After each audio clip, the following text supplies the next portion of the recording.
She took one of those vitamins. And who was the person who was shaving off Brian and literally trying to kill Hannah? Her own husband, Brian. All those wrong. Oh, he's so fucking wrong. He bogus as hell, and he know it.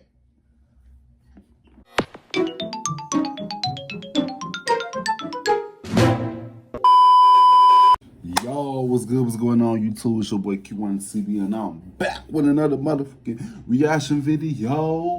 You know what I'm saying? Today, we're going to be reacting to Mrballen. This mystery made an entire town believe in ghosts. You know what I'm saying? Yeah, man. You have to give a thumbs up and don't give a thumbs down because I don't know why we don't cage you too. You know what I'm saying? YouTube squad, let's get straight into this video. Let's get it. Let's get it. All right, for a screen, let's get it. Today, I'm going to tell you two stories that really have shock endings. I mean, the plot twists in both these stories are absolutely worth waiting for. But before we get into those stories, if you're a fan of the strange, dark, and mysterious delivered in story format, then you come to the right place because that's all we do. So, if that's of interest to you, please remove the batteries from the like button's TV remote, and then once they're out, go ahead and use super glue and glue the back on. Also, please subscribe to our channel and turn on all notifications so you don't miss any of our weekly uploads. Okay, let's get into today's stories.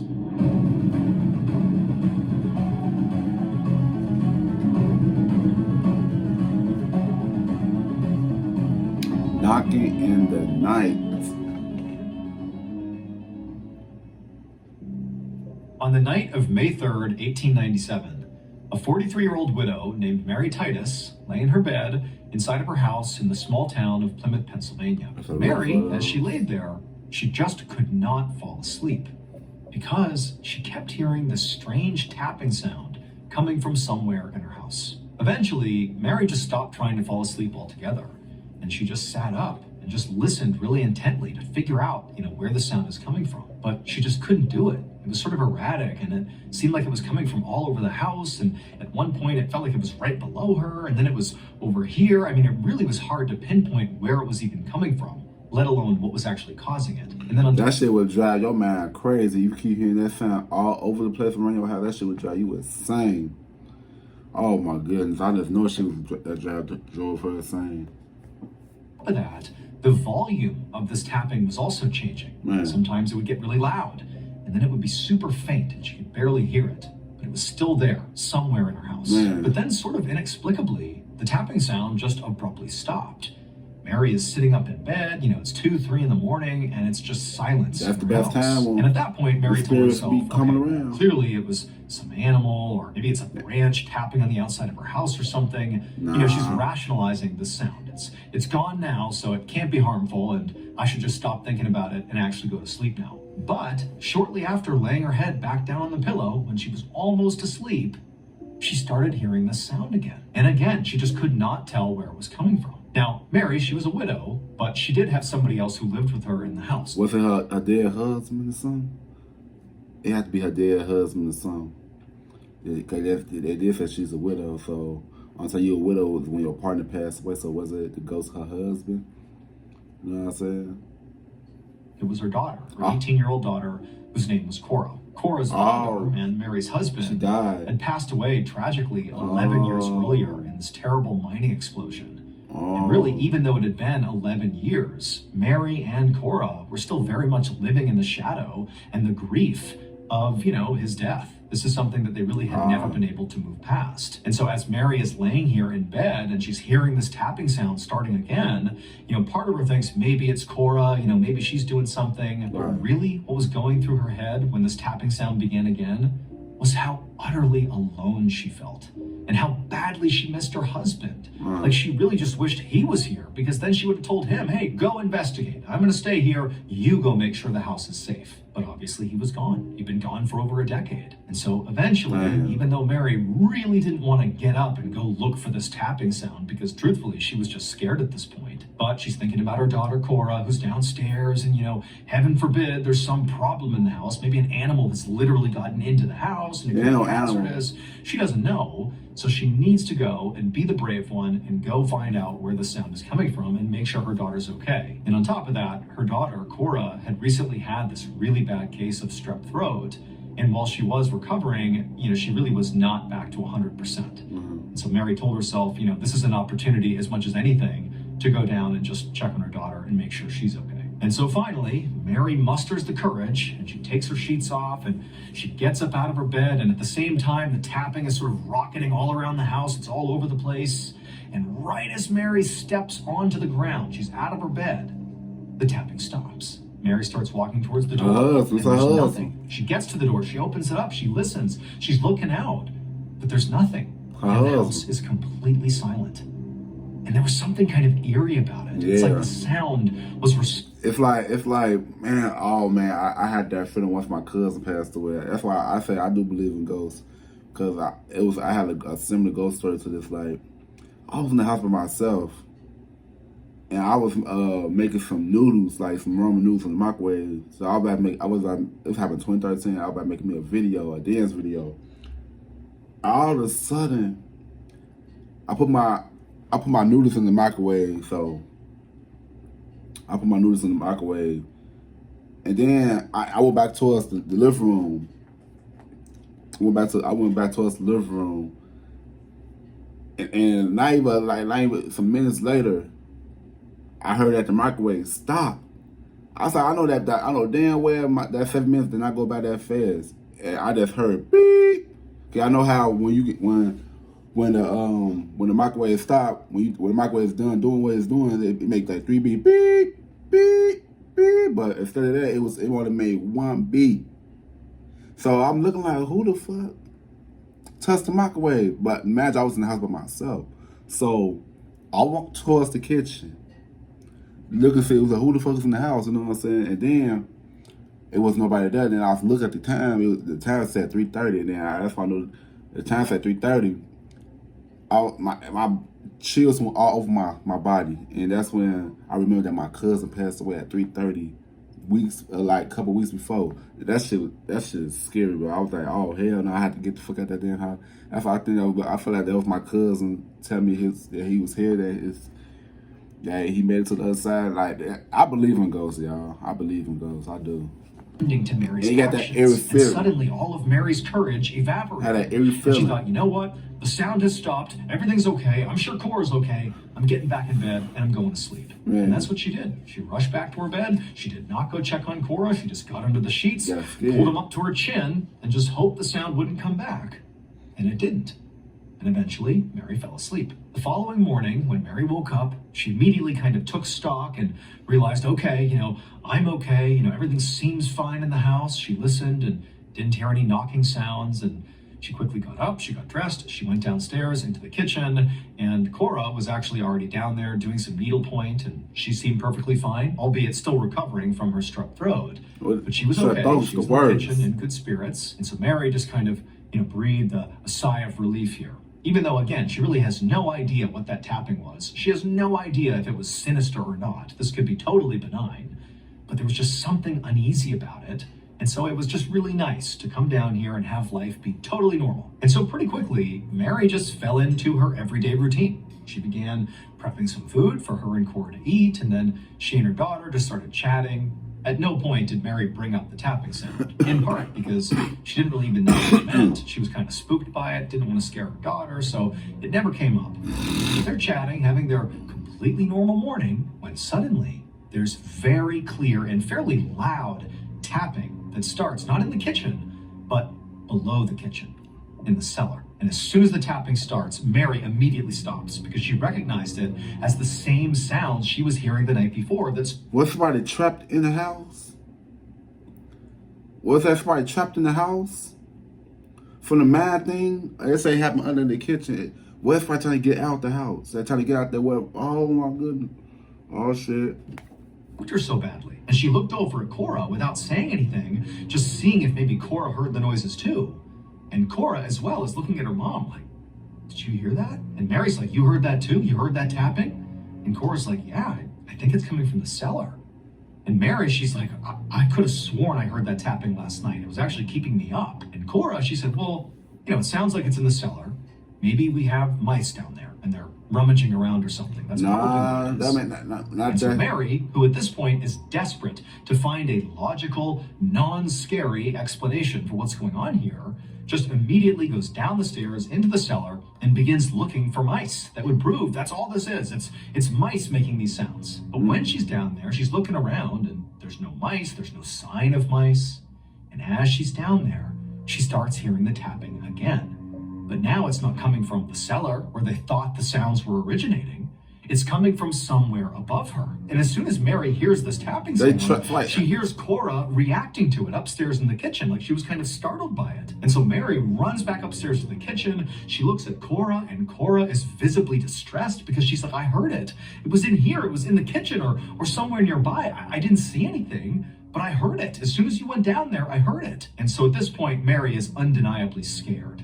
She doesn't know what this is, but it's gotten to the point where she cannot deny there is something strange happening in her house. Her daughter has now fully corroborated that. And so Mary said, you know what? I'm going next door. They had a friend who lived next door, a guy that actually used to work with Mary's husband, who was sort of like their handyman and the guy they would call on to kind of help them around the house. And so Mary, she left her house and she went next door, knocked on this guy's door. And when he came, she explained that there's something happening. There's knocking sounds happening in my house. It's scaring me and Cora. We can't figure out what it is. Can you please come take a look? And he was like, absolutely. I'll be over in a second. And so Mary goes back to her house, and she and Cora are standing in the kitchen, and periodically they're hearing these tapping sounds. And then the neighbor, he comes over. He comes inside, and right away, when he comes in, he starts to hear the tapping too. And Mary's like, what is that? And Cora, she's totally spooked. And the guy's like, I think it's your pipes. I think that's all this is. It sounds very much like your pipes are banging against the wood inside your house or something. So let me just check your plumbing. Okay. That's probably what this is. So Mary and Cora. I don't think that's what it is, though. He seems pretty confident that that's all this is. And so Mary and Cora, they kind of hover around the neighbor as he begins to check the kitchen and the bathroom plumbing. Something tell him that if it's something is tapping, like somebody is trapped or something, like it's something under there, bro. But it's not no animal or nothing. I don't know. I don't know. I got different thoughts about this, What's this video? But as he's checking all the pipes and the fittings and kind of looking for the origin of these strange tapping sounds, he realizes as he's checking all these different areas that as he's checking them, the tapping sound is persisting and it's not coming from the pipes. Sometimes it sort of seems like the tapping is coming from near the pipes, but other times, as he's working right here, the tapping sound is coming from somewhere else on the other side of the house. And eventually, Mary and Cora started to sense that the neighbor, who had come in very confident that this was no big deal, was starting to show signs that he too felt a little uncomfortable, like something was off here. And then, sort of out of nowhere, when the tapping got really loud, and it was now apparent, not only to this guy, but also to Mary and Cora, that the tapping could not be coming from the plumbing, because it's nowhere near here, it's behind us. And the man, he turned around and he looked at Mary and Cora. His face is ashen. He really looked pretty upset. And he said, the last time I heard this sound was in the mine. It was when your husband was killed in that explosion. Oh, damn. Damn. What's the video? He died, but other men got trapped in the mine behind all this rubble from the explosion, and they couldn't get out. And they were tapping on the rocks over and over. That's what I'm saying. Like, man, that's why I was thinking in my house. It gotta be something like somebody's trapped or something. Did I say that? Did I say that? I said it gotta be somebody that was trapped. Something like, man, is that no animal? Man. I said that's the only way to think of. That's the only thing to think of. You know what I'm saying? Like, it gotta be somebody trapped or something that's knocking. You know what I'm saying? I think there ain't no damn animal and shit. I think, man, I was on point with them. Until they all died. That's what this sounds like. After that, the man just got up and hastily left and just told them, I'm sorry, I can't help you. And he was out the door and back over to his house. And so Mary and Cora, they're left wondering, like, what do we even do? Who do we talk to? What's happening here? But for Mary specifically, even though she couldn't believe that this guy had just told her that. What a horrible thing to tell her. I mean, he knows she's grieving the loss of her husband. How could you possibly say that to me? But she's thinking about what he told her. That it sounds like the tapping of these doomed men, including her husband, tapping on the mine walls before they perished. And she started to wonder, what if these are ghosts? What if it's my husband and these men who... I said that too. Yes, the husband and the men that he was with. Man, yeah, I said it's logical. It's very logical. You know what I'm saying? Like, I said, you got to be the ghost of her husband. And then I said it's something, you got to be somebody that's trapped, that's knocking on, man. The mines 11 years ago, trying to get my attention. What if they're trying to communicate with me? Over the next 4 days, the tapping sound inside of their house continued. And the story about what was happening here spread all across town. In fact, all sorts of neighbors and actually news outlets were coming to Mary and Cora's house to hear the tapping sounds for themselves. And when they'd come in the house, Mary would walk them around the house. Sure enough, the reporters, the neighbors, they'd all hear the tapping sounds, and nobody could explain it. It was like this unbelievable phenomenon. And Mary and Cora, by this point, I mean, they were convinced that these sounds were very likely, Mary's dead husband and the other men who perished in the mine. Finally, on May 9th, so 6 days after this haunting began, by this point, the story is out in newspapers. People are talking about it all over the place. And in some ways, that legitimized Mary and Cora's plight. But they also really didn't know what to do about this. This had become sort of a spectacle, but nobody had any solutions for them. So Mary and Cora, they're sitting at the table weighing out their options. Like, what do we even do? Even if this is, our dead husband, our dead father trying to communicate with us, we can't live with this. This is kind of terrifying. And if it just goes on, do we eventually move? And so they're having that kind of discussion. And as they're sitting at the kitchen table, suddenly the tapping starts again. Except now, the tapping sound is so close. It's practically on top of Mary and Cora, so much so that their conversation immediately stopped when this tapping started. And they both kind of looked at each other like, it's right on top of us, what's going on? And then as this tapping continued, they realized it was basically right below them, almost like in the cellar, right underneath them. And so Mary sort of reflexively leaned back in her chair, just kind of trying to get out of, the bubble of this really intimate, close tapping sound that they were in. And as she's sitting back, she saw something she had never noticed before. What? And immediately she understood what was going on. What? It would turn out the tapping sounds that were plaguing Mary and Cora were not being caused by Mary's dead husband or the other men that died in the mines 11 years ago. However, the actual origin of these tapping sounds was in some ways equally as bizarre. So Cora had recently had a bad case of strep throat, and she was doing better, but she still was feeling kind of under the weather. And that was in part because the bacteria that causes strep throat was still in her system. And that same bacteria is also responsible for causing a totally different condition known as Sydenham's chorea, which Cora also had. In fact, she had it likely at the same time that she had strep throat. And Sydenham's chorea has a very different set of symptoms to strep throat. This condition... Wait, what the hell? Huh? So it wasn't the dead husband, so my prediction was wrong the whole time? Now I'm mad. So what was the knocking sound? What? Hold on. Also known as the dancing plague, causes your body to have these involuntary movements that the person who has this condition is often totally unaware of. These people can flail around suddenly and not even know they're doing it.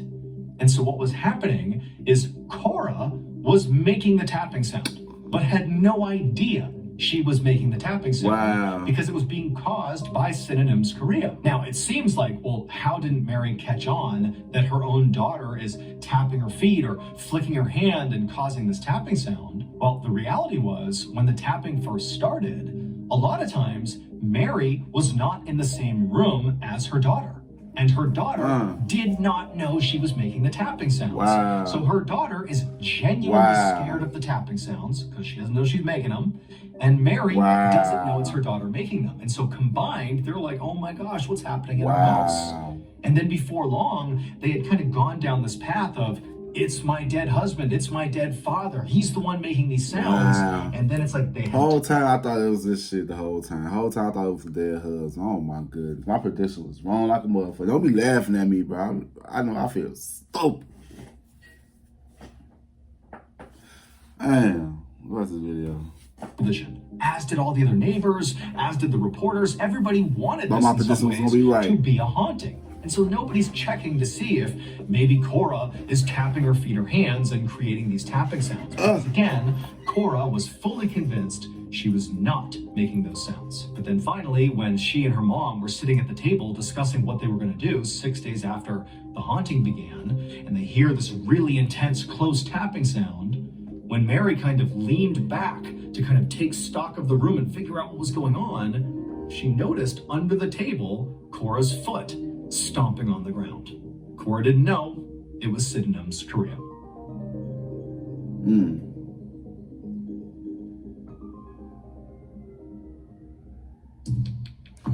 Wasting away.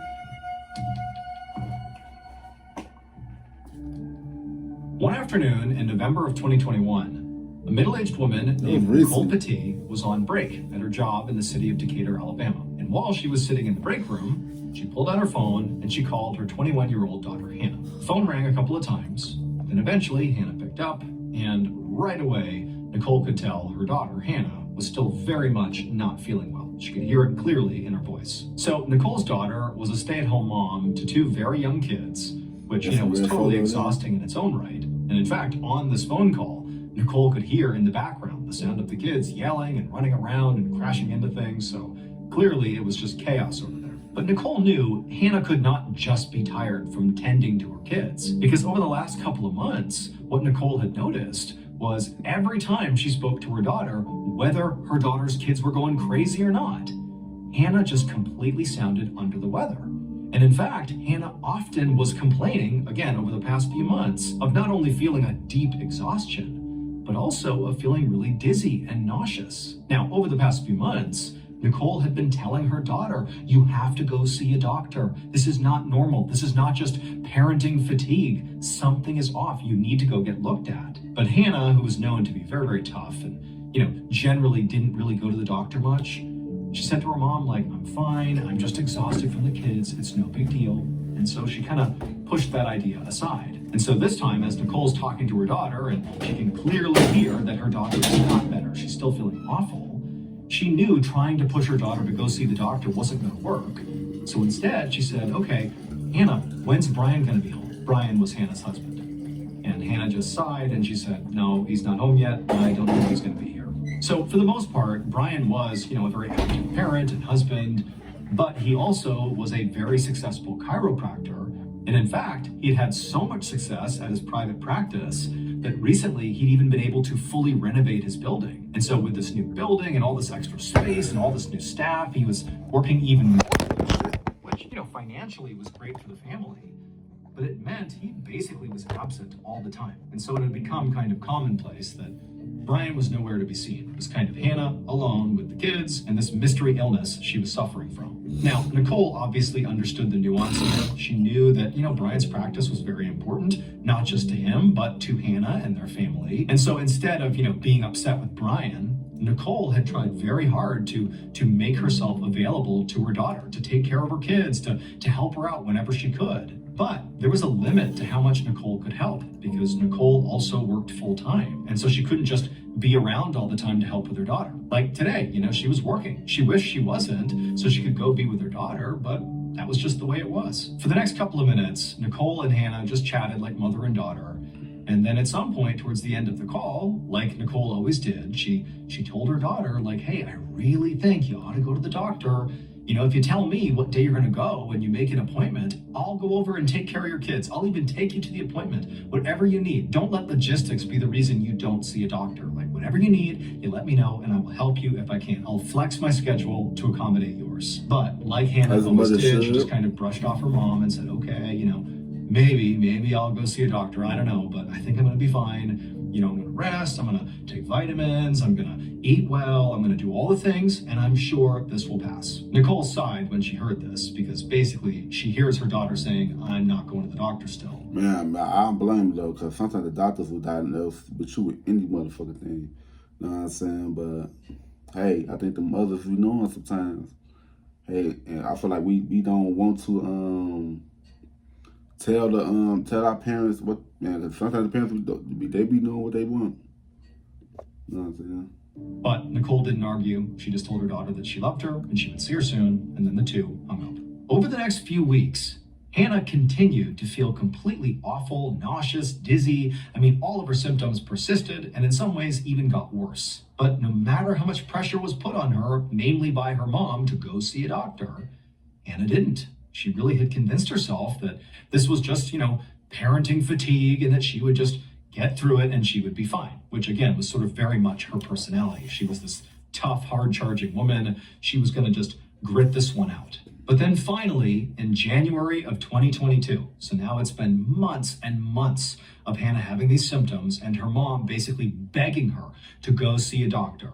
And by this point, Hannah can't argue with the fact that she is basically falling apart. She's lost so much weight, she actually can't even walk around her house anymore. She literally sits on a swivel chair, like a desk chair, and just pushes herself around the house. She is absolutely sick. And yeah, if you see some shit like that, yeah, go see a fucking doctor. Like, you losing all your weight. Then, cancer? Is she fighting cancer? She can't even deny anymore. And so finally, in January of 2022, Hannah says, okay, Mom, I'll go to the hospital. Nicole, in some ways, was incredibly relieved that finally her daughter is doing the thing she should have done a long time ago. And then also, Nicole was just so annoyed with her daughter. Like, why didn't you go sooner? This is so silly. But regardless, Nicole's like, great. She tells her daughter, I'm going to come over, pick you up. I'm going to take you to the hospital. I'll be there with you. And so she goes over to Hannah's house. And when she gets there, Hannah, in her chair, wheels over to the door, and Hannah looks awful.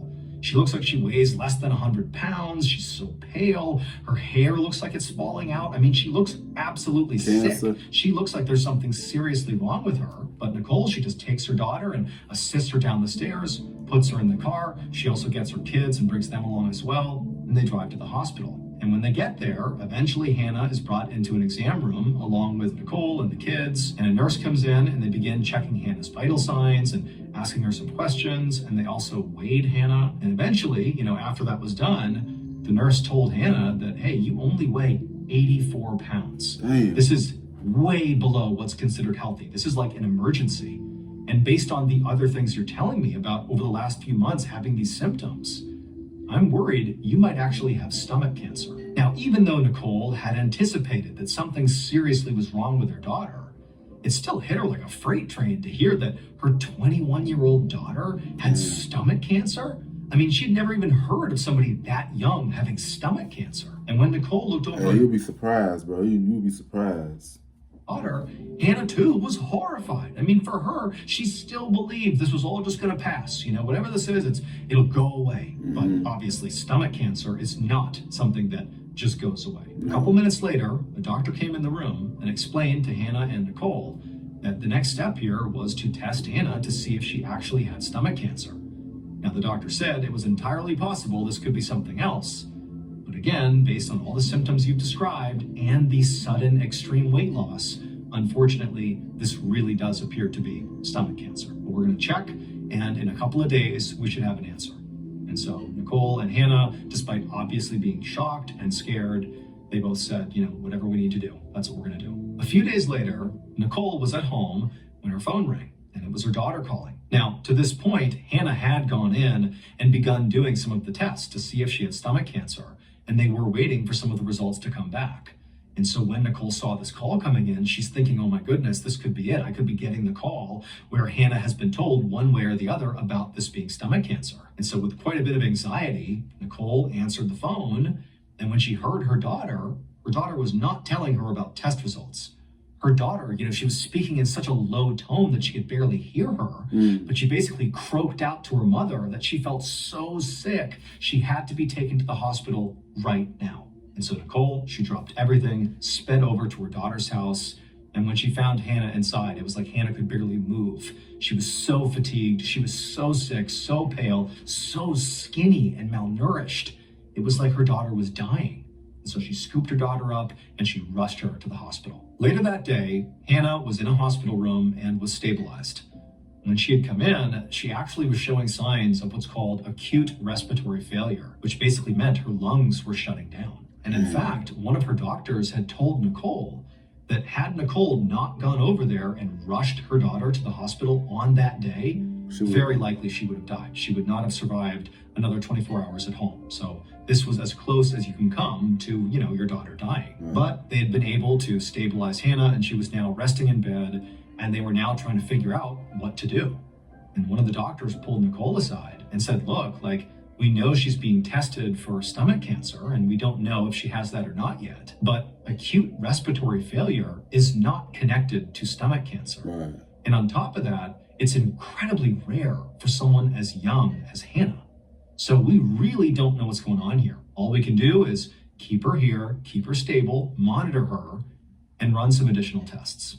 And so Nicole, she said, okay, let's do it. And so for a few days, that's what the medical staff did. They just continued to monitor and keep Hannah stable while testing her to figure out how somebody her age and in her condition could be contracting respiratory failure. But after a few days of this, out of nowhere, Hannah has this severe sudden seizure. But after her seizure passed, the medical staff began investigating Hannah's brain because a seizure is a brain-related event. And as they're looking into Hannah's brain, they discover that she has also contracted viral meningitis, which is inflammation of the membranes surrounding the brain. And generally speaking, viral meningitis is not life-threatening, but in rare cases, it can be. And considering the fact that Hannah had other very serious medical issues going on, and the fact that her particular it's like it hit her with a tons of bricks. Damn. Meningitis case was very severe. Doctors were worried that she could be someone who could die from this meningitis or potentially have very serious brain damage if they didn't do something drastic to combat the swelling in her brain. And so a decision was made to put Hannah into a medically induced coma so that she would lay perfectly still and they could just wait for the swelling in her brain to go down. But what that meant functionally was that Hannah would be in this coma indefinitely until, the swelling goes down in her brain or who knows what. I mean, basically the doctors didn't know what was going on with her. However, just a couple of days after Hannah had been placed in this medically induced coma, some of her imaging tests came back from all the testing they had run on Hannah to try to figure out what was going on here. And in particular, there were these imaging tests that came back from her abdomen. They had scanned her abdomen. And what they discovered inside of her abdomen was truly shocking. Hannah's entire digestive tract was covered in white spots. And the doctors all knew that those spots were not cancer. They were something worse. What? After running a few more tests to confirm their theory, once they had that information that, what we suspect is going on here, they called the police. So remember Hannah's husband, Brian? He's the very successful chiropractor. Well, his practice had been so successful that he had had the funds to fully renovate his office and build this bigger, better chiropractic practice. Let me find out that he did something to her, poison her or something.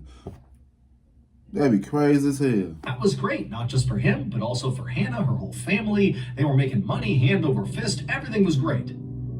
Except there was an issue. One of the upgrades that Brian wanted to do within this renovated space was to include an X-ray room. And when people build X-ray rooms, they actually line the walls of the room with these big sheets of lead to keep the radiation from penetrating the walls.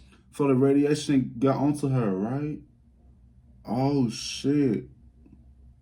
So the lead got into her. Oh, my goodness. Lead is incredibly toxic and harmful to humans, especially if you ingest it or you touch it. It's not something you really want to interact with at all. It needs to be kept at a safe distance. But after the renovations were done and the X-ray room was built, there were several sheets of lead that didn't make it into the walls. They were sort of extra sheets of lead that just didn't get used, and they were out in the open. And when police discovered that and they began investigating, they found somebody had been shaving off pieces of those extra lead sheets, little bits of lead. They were shaving them off and planting them inside of Hannah's vitamins that she took religiously every day. So they're trying to kill her?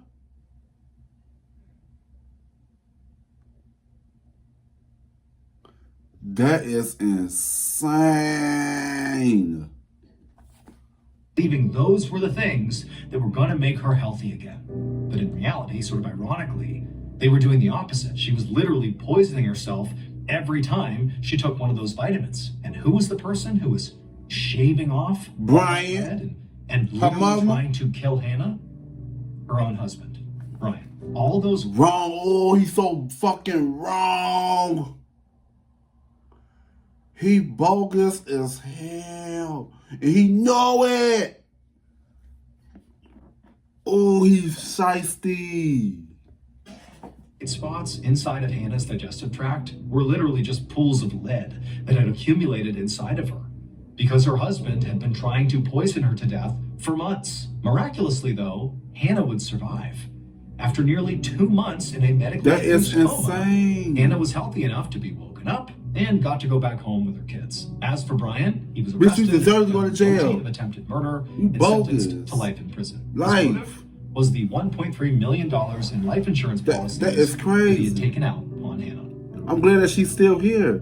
That evil motherfucker. Oh. Thank you so. That is insane, bro. What the fuck? My boy trying to kill his own wife, bro. Oh my God. The mother of your kids, the wife. Why though? Why you trying to kill her for? He bogus as hell. Thought she had cancer or some shit. Oh, he bogus. But yeah, man, that one shocked the fuck out of me, man. Oh. But yeah, man, if you like to give a thumbs up, don't give a thumbs down, because y'all know why we're on cages with too, you know what I'm saying? Let me know how you guys feel about this whole story. So the first one was crazy, but the second one blew my mind, you know? Damn, that's crazy. But yeah, I'll see you guys in the next video. I love y'all. Peace out.